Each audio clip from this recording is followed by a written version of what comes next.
There was an election night at the RM of Swift Current on November 3rd.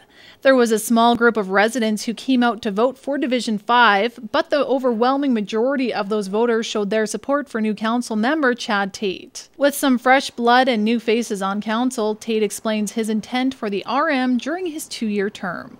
I just wanted a new perspective, and I want to see some cooperation between the city and the RM, and let's try and get some of the old issues resolved, and let's move forward and progress instead of regress. Bob Neufeld took on the position of interim reeve over the summer. Following last week's election, his position was made official, and he will serve as the reeve for the RM of Swift Current over the next 2 years. There were a number of other elections held across southwest Saskatchewan, with reeves being selected to oversee RMs in neighboring areas. Now that the elections are over, the RMs are ready to get to work. Non-resident fees for recreation facilities in Swift Current has been an ongoing issue for surrounding areas since August.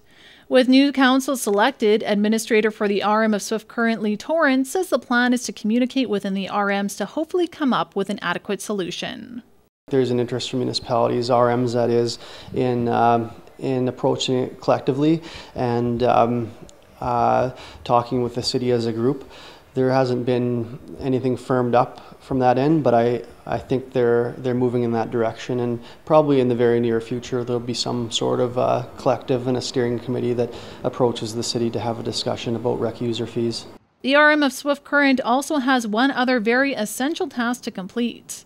Positions on council for Division 1 and 3 remain open as no one came forward to run for these spots. We do have to run another nomination period, not necessarily an election, but hopefully we have some candidates that express an interest this time around by 3 o'clock on the 22nd of November.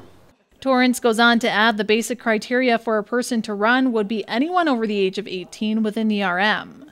After they've collected nominations, they'll have another vote for these divisions in December. For Southwest TV News, I'm Kara Rapke.